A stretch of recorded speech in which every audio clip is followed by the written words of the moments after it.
early. Sometimes it's good to be early.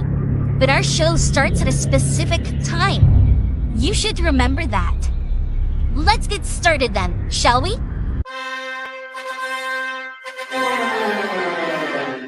Dillon, I don't give a what you think about a co-host and freshen up my show. It might not be flashy, but sometimes you just got to toss another person to make a statement. My show's about the people's podcast.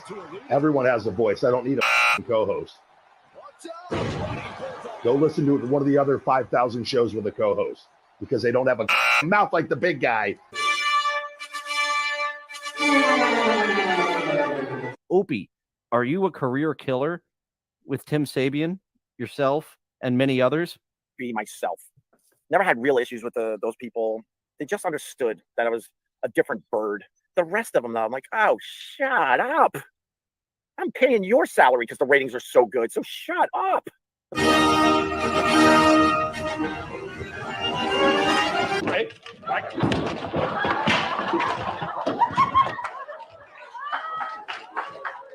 Live from Somewhere. it's Dillon.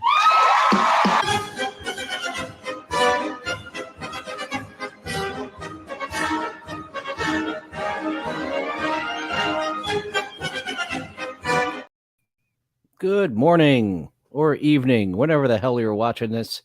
It is a little late. The Braves ran a little long, not on at our regularly scheduled time. Today, we have Maven from WWE Tough Enough as our host. I am your co-host, Dillon.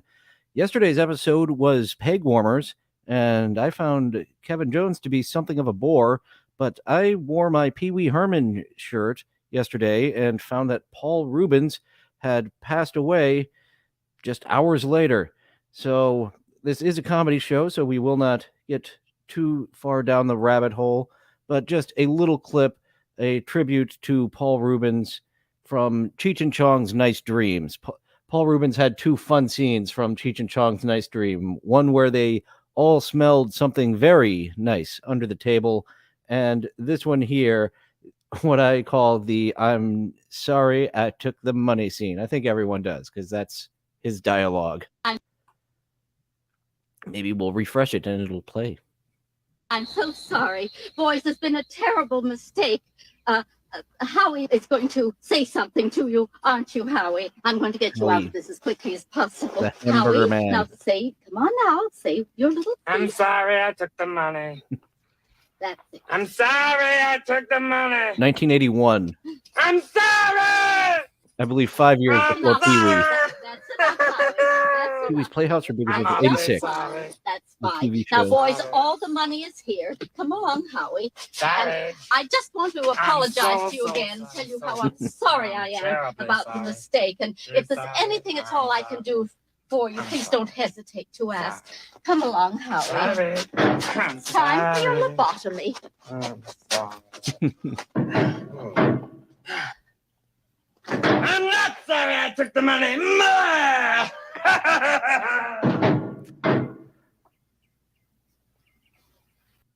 Thank you, Paul Reubens, for years of entertainment and spending your time in Hollywood jail, far longer than you needed to in Hollywood jail, in my opinion.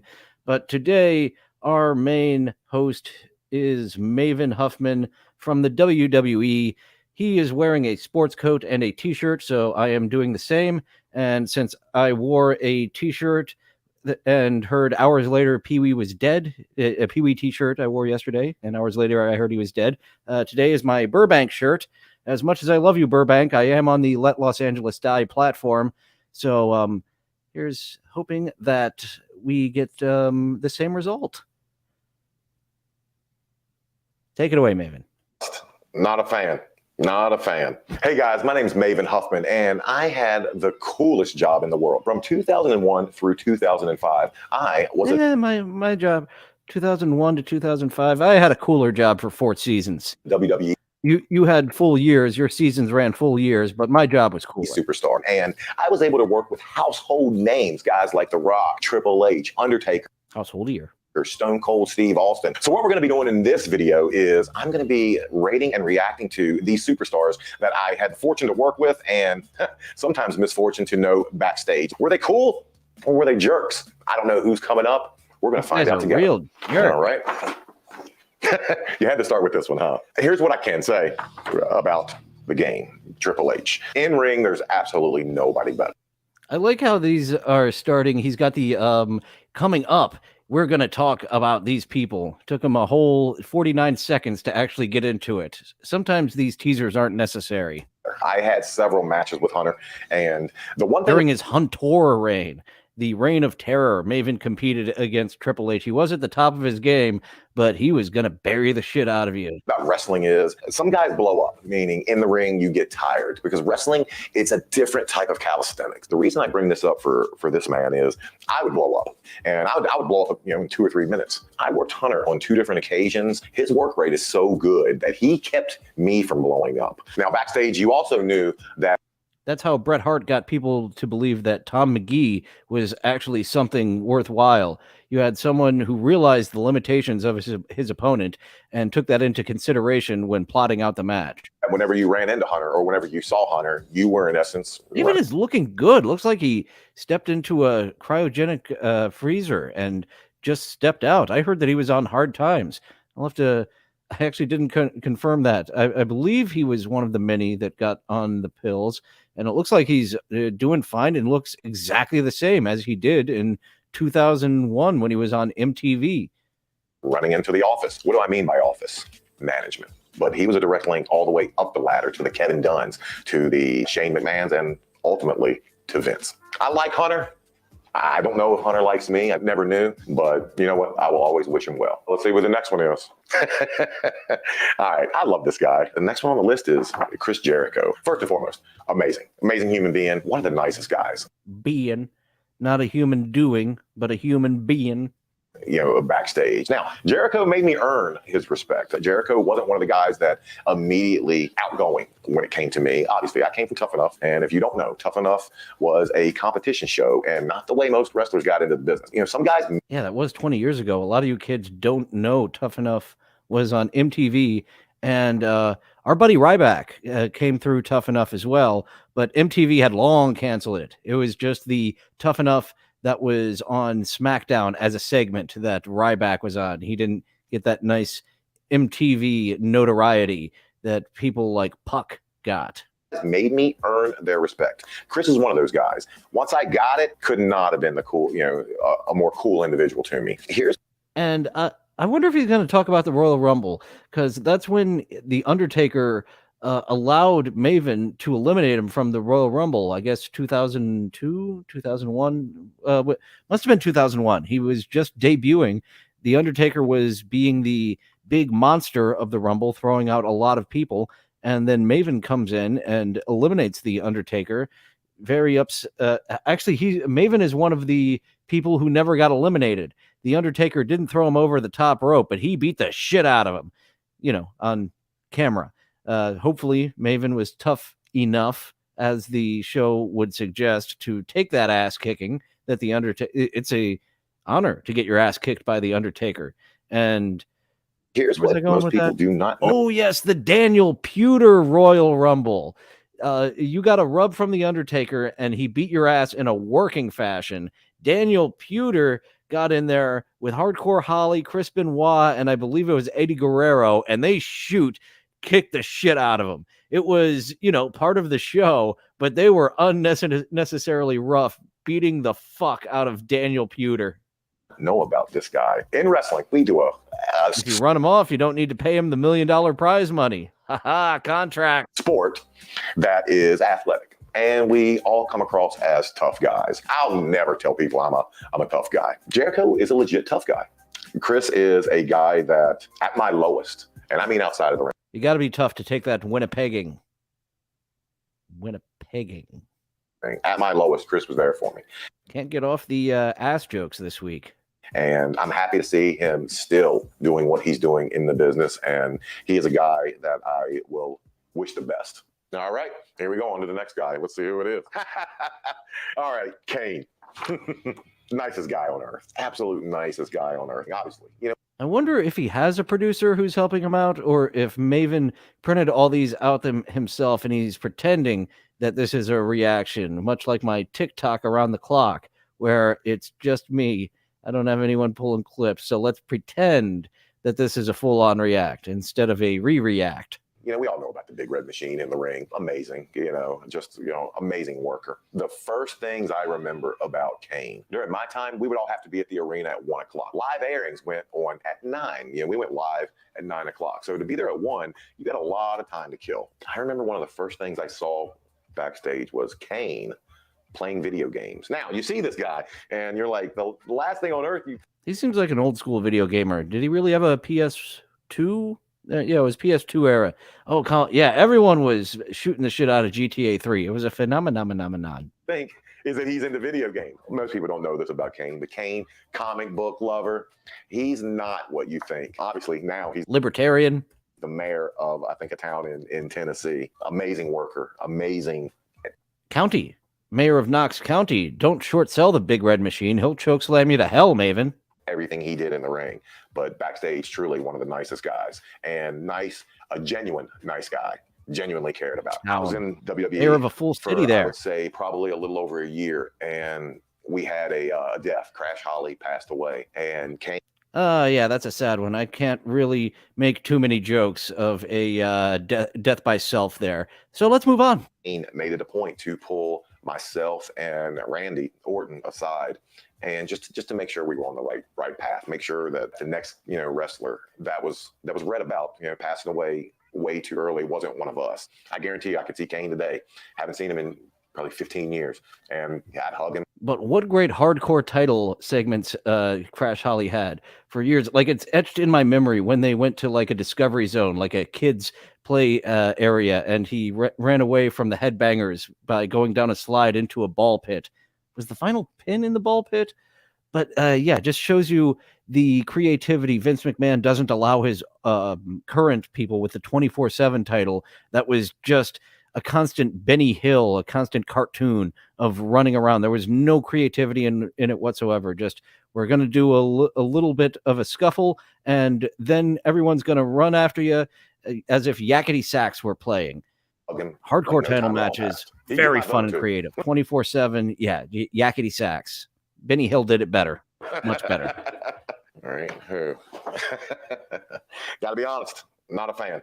Not a fan. The reason I'm not a fan isn't for his work rate in the ring. It's just how he is backstage, man. We're talking about Shawn. All right. Shawn Michaels is a dick. And this is second coming Shawn Michaels. Everyone agrees that first coming Shawn Michaels was a dick. But 2001 and beyond Shawn Michaels, all right. I know the Hurricane doesn't like 2001 and beyond Shawn Michaels. What do you have to say, Maven? What you see in the ring is, kind of what you get backstage from him. Never had any really beef with him. Another guy probably didn't like the Tough Enough, in the way I came into the business, and wasn't overly. You don't come into the business. You pull out of the business, Maven. See, that's why they were angry at you.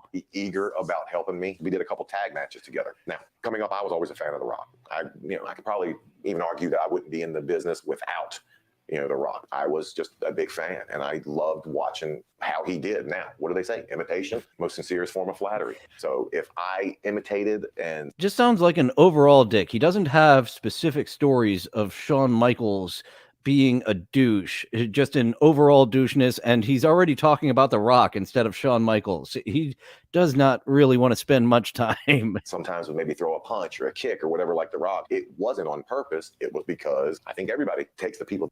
Speaking of people who would not be kind to outsiders coming in through a reality show, is Chris Benoit up next? I would like your feelings on Chris Benoit, Maven. They look up to and uses that as motivation and as, hey, if he does it this way, maybe that's the way to do it. Didn't mean to, but Shawn was always, quick to tell me backstage, stop trying to be The Rock, stop trying to be The Rock. I wasn't. For whatever reason, never took to me. Oh, no, you did not have the personality. Chris Nowinski had the personality. Chris Nowinski came in second in Tough Enough, and he was the greater overall package, and he ended up coming in second. He did have a job for a while, and an actual Harvard athlete who's doing good work in brain concussion. Yeah, I guess concussion. Hello, Jeannie. Thank you for tuning in. We are talking to Maven. He was once a wrestler and a reality television star. So far, Shawn Michaels is the only one he does not like. Everyone else he has good things to say about. Never took to him. Even still, though, I hope he's doing well. Man, yeah. Got to be honest, never was super close with this guy, but immense respect. Probably, for my money, I could argue one of the top 5 wrestlers of all time. Of course, we're talking about Eddie. Passed away 2005. Obviously, way understandable. You're going to skip right over Benoit and get to Eddie. way too early. Eddie was one of those guys that it was just. I use the word intimidating, but I don't mean in a physical sense. Like I never was scared of Eddie. Eddie did have some Joe Pesci energy about him. He was a firecracker when he was legit pissed. But just intimidating, because there's some guys that you'll never be on their level. I could wrestle a Oh, listen to the music.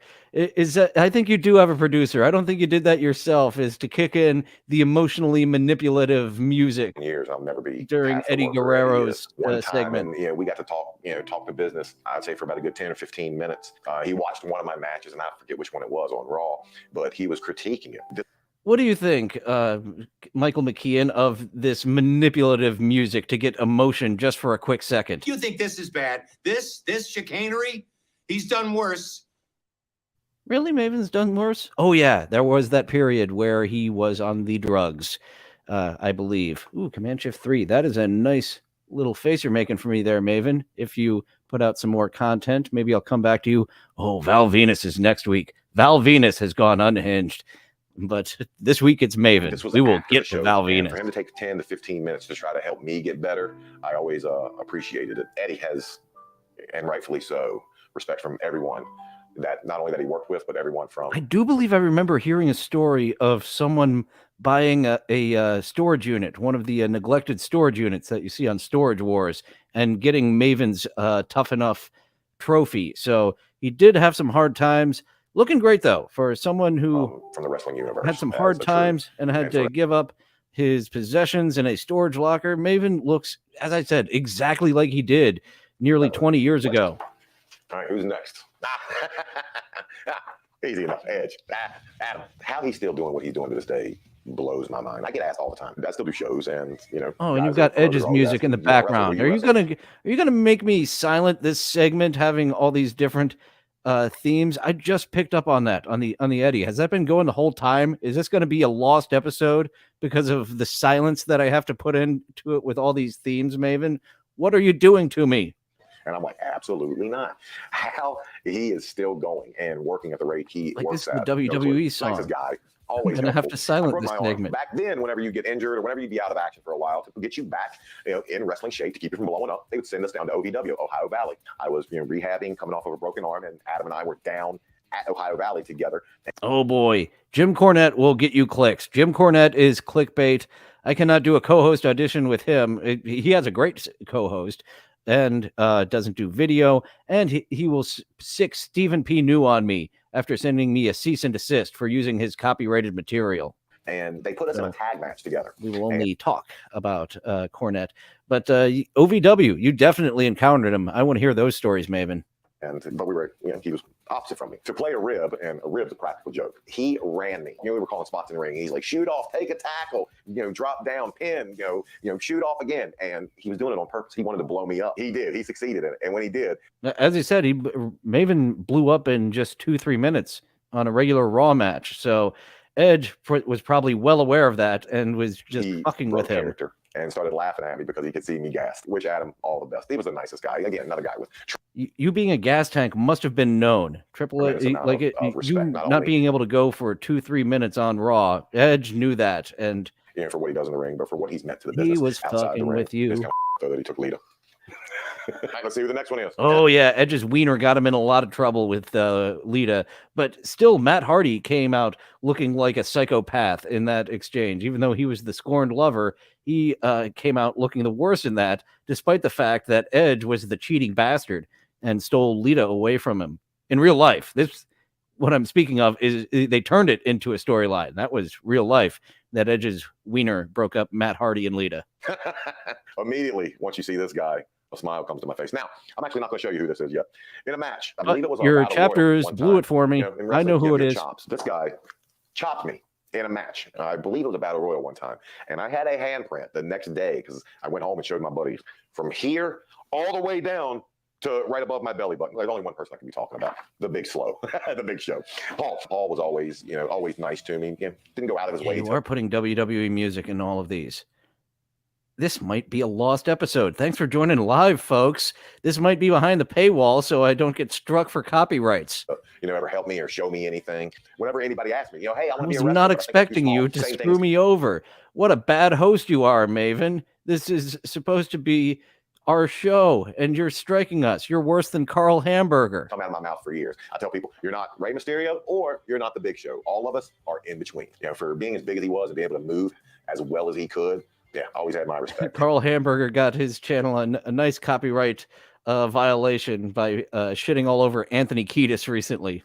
Was a fun shitting on, though. I'll give him that. WrestleMania 18. I'll love this guy forever for what he did. Now, funny story about WrestleMania 18. Goldust. What can you say? When you're coming up after and you're trying to follow a legend. Goldust. Are you still here, Jeannie? You know this guy. Blaze their own path in their way. Thank you for relating Terry stories to me. Had to, go kind of outside the parameters of the norms, which is why you have Goldust. But it worked. Great guy backstage. Would keep, I don't want to say to himself, but would keep within his clique. But was never rude by any stretch of the imagination. Always professional. Helped me put my matches together every time I worked with him. Made me look like $1 million. And has only gotten better with age. The fact that he is not on Dynamite working with young talent every week is a condemnation of Tony Khan listening to those stupid EVPs. Him, Christopher Daniels, Kazarian left because that's what he wanted to do. He wanted to be working with the young guys regularly and helping them get better. But Dustin Rhodes putting on just better and better matches. If he hadn't been pigeonholed by Vince McMahon as a mid-carder, he definitely could have had a main event run. Maybe world champion, maybe not, but definitely in the mix for a few years. I think I mentioned yesterday somehow that Goldust was one of the top guys, like the number 2 or 3 babyface in '98 for a little bit. Didn't necessarily have to. Thank you for making me look like $1 million in WrestleMania 18. You sure as hell didn't have to. Who's next? All right. Obviously, like we're talking about Cena. I don't think he's the best worker. Well, don't think he's a good worker. But then again, I don't think I'm a good worker. So I'm look at all this stuff on him. Like, look at this. The hat, wristbands, literally. I'm fully expecting to get a copyright strike on this episode. And maybe, putting it behind the paywall, putting it as a private, maybe that will just make it my lost episode. Here's the bonus episode, folks. I didn't mean to do the model of playing an episode live and putting it behind the paywall, but what are you doing to me, Maven? These are this is WWE intellectual property. Aren't you doing this to, that's a nice face. Aren't you doing this to make a profit and turn some money? Knock it off with that copyrighted music, my buddy. I actually think he's a better man than he is a wrestler. About 10 months before I met him for the first time, I walked into OVW Ohio Valley. When I was there, there were 2 developmental programs. One was OVW Ohio Valley. Mine, I was at HWA, Heartland Wrestling Association. I walked into OVW because we would make the 2-hour drive because that's where we would do our TV tapings. And I remember the first day walking in there to do our TV. There I saw the prototype, John Cena, Brock Lesnar, and Dave Bautista, 3 of the most impressive physical specimens. I always thought he the Wonder Class. That is what's known as if Shelton Benjamin was part of that class. There's even more. That group, incredible athletes. Punch ever. But I guess when you're coming up with wristbands and hats and shirts and everything that every little kid wants, you don't have to throw the best punch in the world. Well done, John. Keep it up. Here we go. Let's see who's next. John Cena is on my favorite show currently on air. I love Peacemaker. James Gunn has been my favorite director for years and years, and Peacemaker is just so damn good. I cannot wait for that second season. God, yeah, love this guy. One of my favorite human beings on earth, Dave Bautista. Another guy who, in my personal life, helped me out at one of my lowest points. I would take a bullet for Dave Bautista in the leg, but I would take a bullet. I don't need. Not above the waist. Good call. Wouldn't take a bullet for Batista above the waist. But Drax, James Gunn's first wrestler turned into a superstar because he's older than Cena and he got out first to save his body. And what a great casting of Drax and James Gunn and John Cena together, even a better mix. I don't need to tell stories about his work. I can't wait. Definitely shot in Toronto. There are certain things that you notice. Well, for me personally, it's like I don't recognize a single one of these background actors. Oh, it's shot in Toronto, maybe Vancouver. I have a little hard time differentiating the two Canadian shooting everybody locations. knows about Evolution. Everybody knows about his movies and how he's Drax now. But let me give you a quick story on who Dave Bautista is. In my hometown of Harrisonburg, Virginia, the Gold's Gym was opening up a new location. Virginia. And the owner of the gym came up to me and grow said, far from each other. we'd love to maybe get one of your wrestling buddies down for our grand opening. I said, okay, who's your wish list? They said, Dave Bautista. And I said, let me ask him. I asked Dave, and without hesitation. Actually, I was still a teenager when you were on Tough Enough. So you must be a good 5-6 years. You're in your 40s. You're definitely in your 40s. You're looking good, Maven. Dave's line was out the door and down the driveway got a hanky for people to meet. I didn't get a hanky from my pocket to completely match him. Every week. And be the tag team of vodcasting. Since Ryback isn't interested, silly Ryback. Wanted to meet me. But that show goes to show the level of star. And that's over here. Love this guy. I can't wait till his next movie comes out just so I can go out, pay it forward, pay my money to... It's a Shyamalan movie, isn't it? Isn't the new one that he's in a Shyamalan movie? To support him and support whatever he does. All right, who is next? Shyamalan. If only he would have pivoted to making 30-minute, like Tales from the Crypt type, Twilight Zone, Tales from the Crypt, in and out in 30 minutes. M. Night Shyamalan has that style. A lot of the Village, the Devil movie, so many M. Night Shyamalan movies had a twist and would have been fine with a short story format or if they were part of a bigger anthology, but those as a feature length stink. Both of them. I haven't seen a whole lot because he really drove me off with his killer wind in the Mark Wahlberg one. I asked Rick, and I want to say probably 2004. And I am actually down with that. The trees want to kill us. The trees are going to team up with the AI and kill us. That's why we cannot let the AI get too intelligent, because the trees really want to kill us. And you could not sell me on the killer wind, M. Night Shyamalan. That was a swing and a miss. Well, Rick, man, like I watched you when I was growing up. That's what it was. Made all the money in the world there is to make. Why are you out here doing this? He looked at me and said, Maeve, because back in the 80s, if I made 10 grand in a night, I spent 20. A lot of guys have gimmicks. By gimmick, I mean their personality, their character. This man lived his gimmick. This man, what you see, that was him. I have seen him in a bar. I have closed bars down with him. And at his age, still the life of the party. Still what everybody paid to see or came to see. First time I was ever able to wrestle him, one-on-one. My music hits and I go out and I'm doing, getting my gimmick over. I'm in the ring, doing bouncing around and stuff. And then I hear Rick's music. And I was transformed and transferred back to being that 8-year-old kid. There we go. I'm standing now in it's the ring, unmuted. Glossy-eyed, and Michael Chioda, the ref, comes over to me and he whispers in my ear. Absolutely killing me. You need to fire your producer and hire me. I will not put you in the wrong direction of getting your videos copyright struck with WWE DMCA music all throughout your video. He goes, and I also know how to spell Ric Flair. yeah, you got a producer. Oh, he's probably an agent, isn't he? Hopefully he isn't as leechy as the Iron Sheik's agent through the 2000s. That was that wasn't a guy looking out for the best for the Iron Sheik. In the ring and the life of the party out. Let's see who the next one is. Wow. Now, in baseball, a recruit. Hey, G-Rob, thanks for joining. And put on a sports coat today to tag team this vodcast with Raven. Don't forget about the spying birds. There are real birds and there are spying birds. I'm not one of those who believes birds don't exist because, they existed for a long time. So that's how they were able to get the spying birds amongst the real birds. This guy is, in my opinion, the best. He's the 5-tool wrestler. And once he's done wrestling, he'll go down as one of the best ever. For my money, and I'm not saying this just because we spent a lot of time in cars together and became buddies, but for my money, he was the best and probably maybe one of the best to ever do everything. He had the size. I do like getting these podcasts. Oh, hello, landscapers. Are you coming right outside my window? But the people who are dressed up, I do enjoy getting to dress up a bit. It was part of my job in Hollywood to come dressed in different outfits. So I like adding that aspect to this. And I'm going to hit mute a little bit. Those landscapers are pretty darn close. In-ring workers. Now, what do I mean by psychologically? That means he could put a match together. He knew how to keep an audience in the palm of their hands and make them care for every move that he either dished out or every move that he took. Backstage, out of the ring, I had some of my best nights ever with this guy. He was one of the craziest human beings I've ever met. Now, if you ask him, he'll tell you I was one of the craziest. You were a human doing while he was a human being.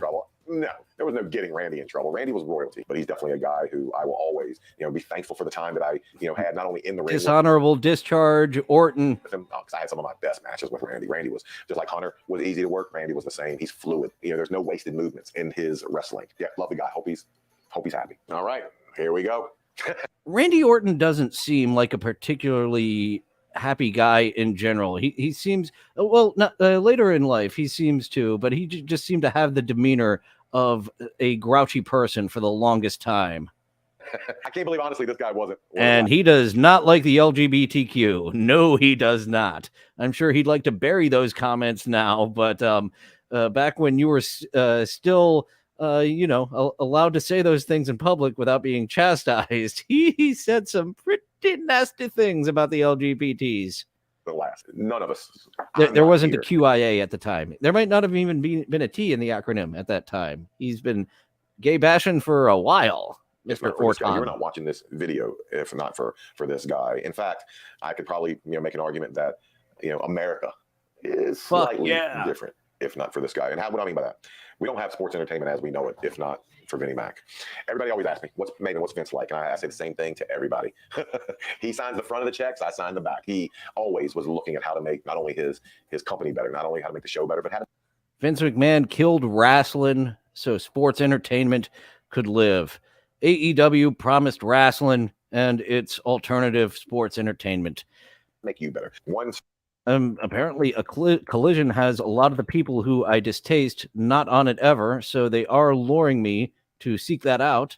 I might start watching wrestling again for the first time since I stopped watching Dynamite in the fall of 2020. One story tells you everything you need to know about him, and a lot of people don't realize it. Yeah, they had me fall off regular. I was watching Dynamite only for a few months before I was like, that's it. I'm not watching this regularly anymore. Vince lost a parent from cancer in 2004. I lost my mom to cancer, and the very emotionally manipulative music is back. Night that she passed away, I didn't get a call from a secretary. I didn't get a call. Is his tongue blue? Did he have a lollipop before doing it? I'm just noticing that during this very serious talk he's attempting to give us. I got a personal phone call from Vince to tell me how truly sorry he was, and that meant the world to me. Empathetic for what he went through, but the fact that it was late when he called me, but the fact that he took time out of his evening to call me and offer condolences always meant the world to me. Now the knock on Vince is going to be that you're a commodity to him, that you are just an item that you... Perlman told us all about that yesterday. He wasn't too far off on his wrestling figure analogy on union busting and Vince McMahon. Or someone that he's going to try to use up, and once he makes his money out of you, he's going to spit you out. And I'm not going to say that that's not true.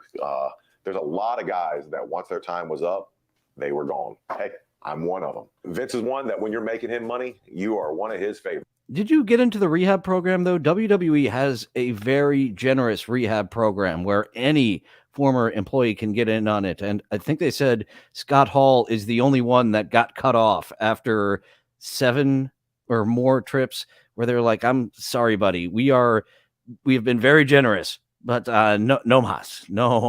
Favorites. And when you're not, he can do without you. I guess that's, though, how you become a billionaire. Last one. Let's see who it is. Okay, now I see why you picked this guy last. I'm not here without this guy, Taker. I meet tons of people every year. Yes, we already spoke earlier about the Undertaker allowing Maven to eliminate him at the Royal Rumble right after Maven debuted. Like, I don't think he'd even been trained properly yet, because after being on MTV reality television, you want to get him the fuck out there. He's got this fan base already built up from the MTV audience where Sunday Night Heat was airing regularly. So let's do something with him. And yeah, Taker let Maven eliminate him at the Rumble. What was it like eliminating The Undertaker? And tell us about that beating. Well, that spot in the Royal Rumble, and if you don't know, every year there's an event called the Royal Rumble. 30 men go into this one match, and at the end, there's one man left standing. Now, in 2002, Undertaker was one of the early entries, and he had thrown out so many people. There's our buddy Goldust. And then my music hit. Now, I was a few months fresh out of Tough Enough. I didn't even have wrestling trunks. I didn't even have... I'm taking notes on people getting away with putting WWE content content up, you see they cropped the image. And my one wrestling episode, it's pretty damn tedious because it's just me talking and I don't have any video clips, but it seems cropping them and flipping the image can get that across. Maybe I'll try another full-on wrestling episode soon. Didn't even have wrestling boots at the time. I came out in sneakers and workout pants. So no one thought I was going to do anything against this. Don't worry, Eddie Kingston still does that. Eddie, you had that little burst of popularity, and I really wish you would have updated your gear. Your gear is still, your gear looks awful, Eddie. This guy. And I go in, and I was fortunate enough to hit him with the one move I could do, a drop kick while his back was turned. That changed the entire trajectory of my career. That is a pretty good drop kick, isn't it? Did we get a good view at that? Yeah, he gets some nice air. Look at him up there. Drop kick while his back even had a solid drop kick right off the bat. The entire trajectory of my career. That one night in Atlanta, Georgia, it wouldn't have happened without his approval, without his blessing. Where Tough Enough put me in the business, my trajectory took off because of this man. Backstage, he was the godfather of the locker room. There's no one, and I mean no one, not anyone that has more respect backstage in a wrestling locker room than Undertaker. The man is wrestling. The man literally for over 2 decades, epitomized. I guess he's not getting on that beating. Professional the other video, he has this one's what he did for me, but he did it, and thus gave me a career. He talks about an ass whipping he got in our next video. Great taking a trip down memory lane. And I have learned about the thumbnails a little bit. My first TikTok around the clock got more random clicks than the second one because I'm making like a doofy face. So I'll have to put me making a doofy face on the thumbnail of the third TikTok around the clock because, yeah, apparently these doofy faces here really help. The worst beating that he ever got. This one's only 7 minutes long, so we will check this one out and wrap up with some related. I'm trying to get our TikToks at the end more related, so we do have some wrestling talks. All right, here we go. I'm not looking forward to this. That was a receipt that... Once again, this video is less than 8 minutes long. Having the coming up seems unnecessary to me. To this day, Gene still reminds me of each and every time I see him. Hey guys, Maven here. Like a podcast of this length, like something that's 45, 60 minutes, these coming up makes sense to me. But you're really getting into the subject in less than a minute. It seems... Former WWE superstar. And today we're going to talk about what a receipt is. And you're going to see the worst receipt I ever got. Now, what we do is not ballet. And occasionally when you pop someone... Haven't heard that phrase before. They're going to pop you back. That's what a receipt is. So today's receipt comes from Survivor Series 2004, and it was Gene Snitsky. And Gene, it was your fault. You got to talk about the beating after the Royal Rumble. You're trying to build up your channel. That should be your third video. This is only released a couple of days ago, and he's only got 2 videos so far. Do you really think you have a chance in this match? I don't like it, the fact that Coachman had absolutely no faith in the fact that I should be in this match. I'm going to show him exactly how I feel. Run Raw? I mean, maybe, come on. Even you would have to admit. Whoa, admit what? Admit what? Yeah, admit what, Coach? If you don't think that I belong in the main event, then I'm going to have to give you a personal demonstration. That was Maven telling the coach. You are trashing my scene. And then Snitsky saying the same thing back to Maven with that right, big so shot. Right there. So you see the boot that he gave me to the side of the head. You're going to notice the camera's going to pan away. Now, what happens when that camera pans away? Now, obviously, nothing to do with Snitsky, but I had to get what's called color. Now, if you don't know what color means, you're bleeding. It's very simple to get color. You take your gig, your blade. And talking about getting the wrestlers into SAG or another union, like this is something they don't know how to deal with. And currently WWE has gone back to eliminating the blade, which is actually a safe way to get color, to get blood. It's as safe as it can be, self-mutilating. But they're going back to hard way, where Brock Lesnar is just headlong throwing his head into the turnbuckle to get the color, to get the blood.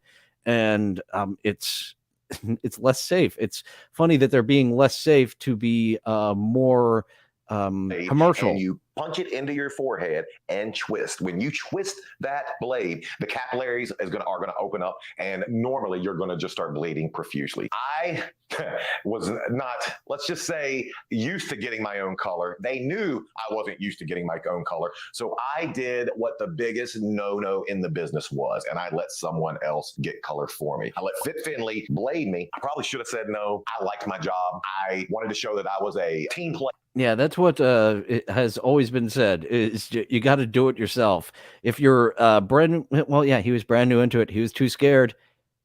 So You done let someone else cut you. Carry the scar of that. Let that be a lesson. Cutting yourself is, I thought I had a punchline there, but we'll workshop that self-mutilation to this day. Right now, as the camera's on Snitsky and that ugly mug of his, Fit Finley has come and he's kneeling over me right now. He is getting the color. And when we come back,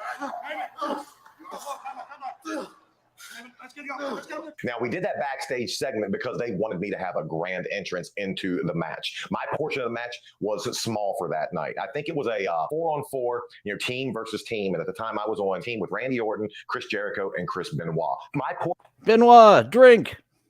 Portion of the match was going to be towards the tail end. They needed a reason for me to have a grand entrance. Snitsky's backstage. That was giving me that reason. So the match is going on during Survivor Series right now, and I'm backstage behind gorilla position. Now, what gorilla position is? That's the curtain where all wrestlers sit and wait. Usually you're waiting for your entrance music. Now, what most people don't know is behind gorilla, you're going to have Vince McMahon, you're going to have your agents, you're going to have your timekeepers, you're going to have everyone who behind the scenes makes sure that these matches go true to form. So a lot of stuff's going on behind gorilla position. I'm waiting back here right now for my cue to come out. And here we come. As I enter the ring, I obviously, I hear the pop. And I'm still staggering because, I'm still feeling the effects of that kick. He's still staggering because he's following the treasure map from Yellowbeard. Stagger, stagger, crawl, crawl. That might be the most obscure reference I've made yet.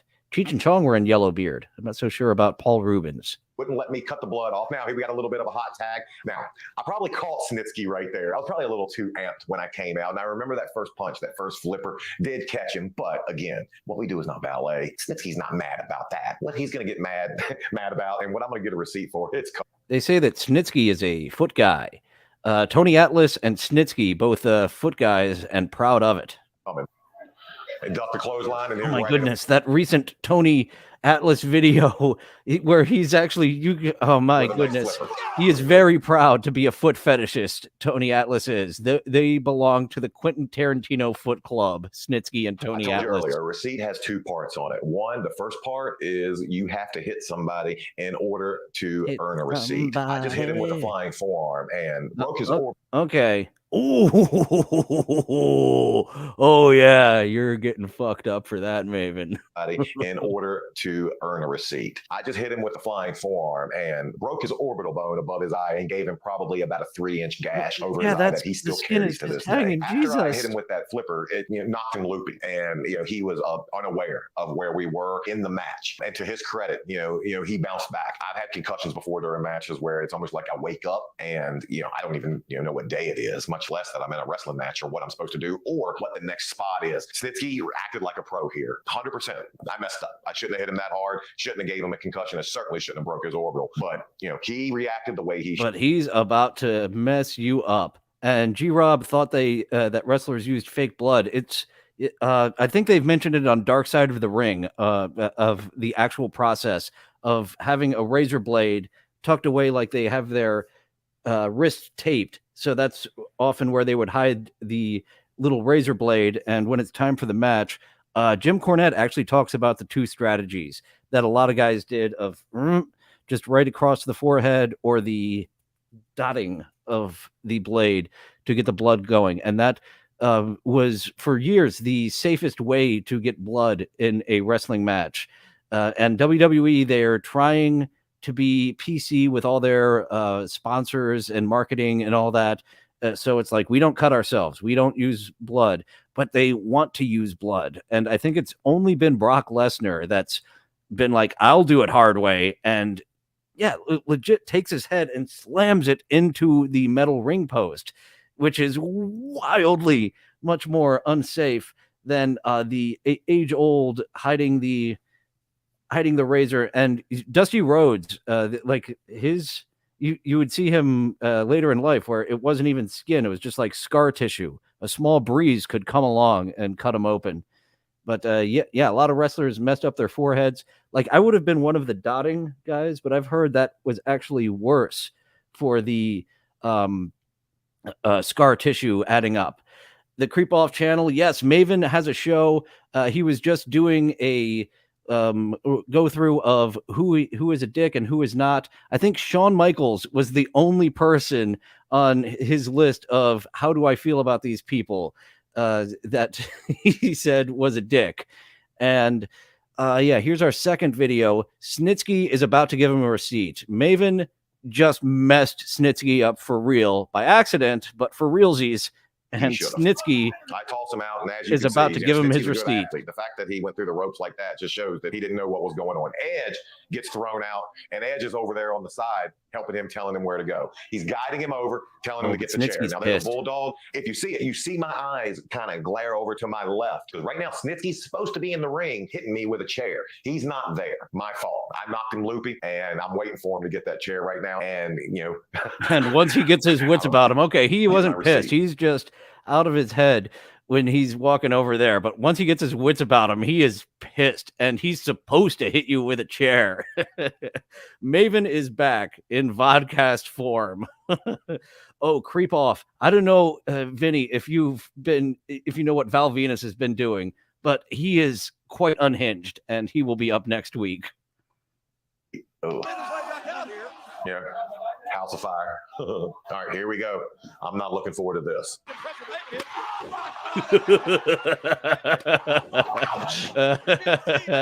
And let's get a million replays of that. I'm not looking forward to this. Ouch. That does not feel good. And here we go. Just one more go through, and we'll get to the end of this. Ouch. That does not feel good. Vinny is indeed familiar with what Val Venus is up to. Last I knew, he was just selling marijuana, but he's like that delete laws guy. He is here to film law. He doesn't. Wow, the language he uses. I'm gonna have to go to his YouTube description up front when I do his episode. I was quite taken aback. And again, now this was 15 years ago. The business is different, and what we know about concussions now, as opposed to what we knew about them then. I don't condone chair shots. However, that's how you took chair shots back then. Plain and simple. Snitsky probably should have hit me a lot harder. That was, and there is a safe way to do it. I don't know how, because I'm not a professional. Like Jim Cornette will talk about the old board trick, which he did go into detail of how to do it, but there actually, I think it was ECW that got the chair shots to the head. Maybe there is no safe way to do the chair shot to the head. Maybe that was Paul Heyman taking things to the extreme that got that to be popular and what we all remember growing up. Yeah, delete laws like Val Venus. Sean Morley has become similar to delete laws. I should probably preview the one I want to preview. Is also the one I'm like, I should save this one to react to and come into blind. He's only released, the channel's been up for 5 years. There's only 50 videos, so he'll go hot and cold on it, releasing a bunch and then releasing none. But yeah, Val Venus and Delete Laws are of a similar ilk currently. And I think Val Venus is Canadian. So I don't know if he's full on going after Canada and the U.S. or just the U.S. We will see next week. That I earned. So that was a receipt that to this day, Gene still reminds me of each and every time I see him. Gene, if you're watching, I'm sorry, brother. Here we go. And again. Right there, receipt. And I guess I could have turned that down to regular speed to get the full impact. I roll out. The match continues. Here we are. I get escorted back. I'm selling the whole way back. The moment I got through Gorilla. Vince met me immediately, and let's just say he was not happy, and rightfully so. Thought I didn't take care of Gene, and obviously, I didn't certainly love Gene. I would never want to hurt him intentionally, but fact of the matter, and I have to own my baggage. I was careless. The fact of the matter, that's one of Howard Stern's. Like when I came across the world's most boring podcast, quite frankly, I thought they should have been the other turn of phrase that I just said that I already him intentionally, but but Val Venus, he was a wrestler in the late 90s, kind of like a Dirk Diggler. His gimmick was that he was a porn star, and actually Terry Reynolds, Goldust's wife, he turned Terry Reynolds against Goldust and did a porno film. Like, all of this porno isn't real. It was just a gimmick. But he stuck around for a while. Actually, a really talented guy. I was disappointed when they changed him to Sean Morley, and he was doing a good job. But then, for whatever reason, they were like, you're the porn star. Be Val Venus again. And he went on. I thought he was just growing weed, and that's all he was doing. But he is very delete lawsy. He's very he's further than I am.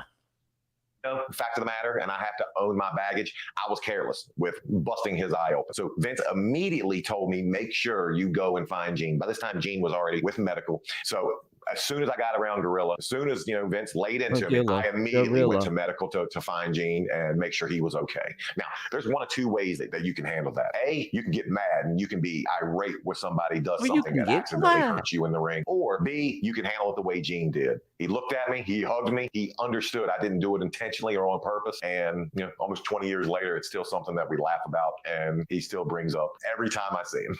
So now we know what a receipt is. But the true question is, how much did I get paid to take that chair shot? Find out by clicking right here. Maybe that'll be his next video, because there's nothing to click. Maybe that's next week's. That's his second video on his channel. But we had some fun with Maven. Let's go back to ringside with Tony Schiavone once I get the proper view for this. Oh, that's right. It's over here. I don't know why that took me so unreasonably long to remember where that is. But as soon as I make that that overlay a background, as my goal was last night that I never got to, that'll make things a tad easier on myself. That's why we always refresh these TikTok videos. Sometimes they do not like to play nice. But Tony Schiavone, take it away to ringside. Coming up at the Great American Bash in Baltimore on the 14th of June, it will be the unlikely duo of the Macho Man Randy Savage of NWO. Got him with some ice. Right there. And take that for that's for Conrad Thompson. Actually, take that and throw a cup over Conrad Thompson for perpetuating the rumor that you were good at your job, because Tony Schiavone really stunk for really long. Like 96 onward, he definitely was god awful. But now let's go to ringside. It was working where I didn't have to refresh it each time. But back to the old way of how I was doing it, of refreshing each one each time. Charade getting on the top floor in the high rent district. Here he goes, crossing himself. Oh boy. Oh boy. That's a concussion. That's a broken neck.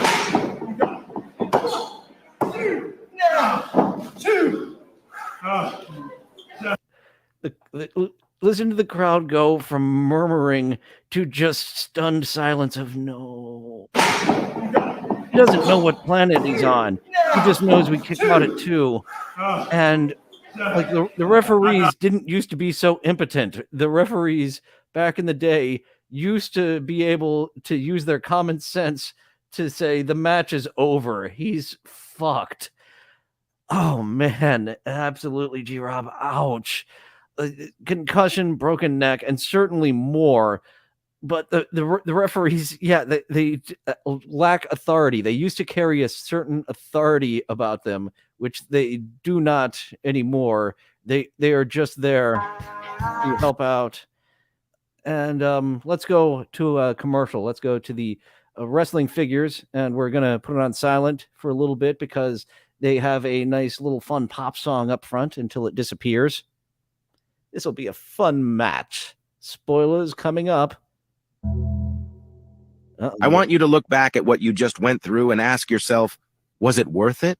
Was the scars worth shortening your own career for a belt?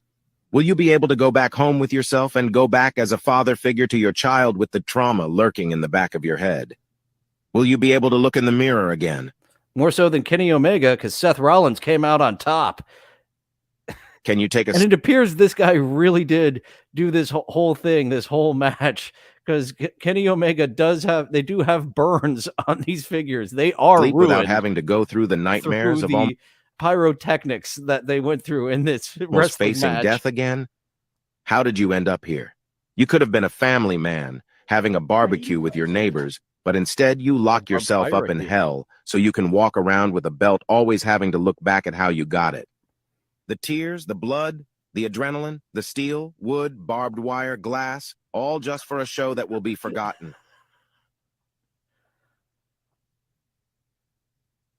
So was it worth it? Was it worth it? Colby Lopez. That was funny. That star. Oh, it was the guy that attacked Seth Rollins. You owe me money, Colby Lopez. Calling him by his actual name. And which we always like to go out on a positive note. And by positive, of course, I mean a sexy clown. And this one's just a quick one. Well, I like my women. From Big Top Mega Honkers. Well, I like my women how I like my coffee. Big tits. I like my coffee like that too. And that was a legit question. Those are such perfect tits. You would expect them to not quite be real, but I don't know if they are real or if she paid for them real. That is not a chest plate from Big Top Honkers. Wonder if she was in Pee-wee's Big Top. I watched Big Adventure a whole lot. I only saw Pee-wee's Big Top like twice, but absolutely loved. I remember the clown scene. My brother, when I was taping it on VHS, the clowns, the nightmare sequence, my brother said, don't tape that one. Just don't record that. And maybe that's what helped. Actually, I know many of the things that helped me love clowns here later in life, midlife. Oh, I should have pulled that. Why didn't I pull the clown nightmare sequence? Well, opportunity lost. Maybe I'll pull the nightmare clowns for tomorrow because it is Paul Rubens tribute week. Thank you for entertaining us, Pee-wee. Thank you for entertaining us, Maven. And thank you for joining me. I didn't do a shill segment, so let's do a shill segment right at the end. I still have the wrong. I always have the wrong show. Very little. And I'll debut that ASMR can crushing soon. I'm actually getting kind of ready for the can crushing, but this is the shill segment where I tell you to like, subscribe, chat, comment, hit that notification button. Maybe one day I'll be monetized and only need to get a part-time job instead of a full-time job to take some of my soul and not all of my soul like that last awful, terrible job did. But we are back on the creative train again, doing this silly horseshit 5 days a week, Sunday through Thursday, 11:30 a.m. Eastern, except when there's a delay like today and the Braves pushed us off our regular time for 15 minutes. Thank you for joining. Now go away and check out my other videos.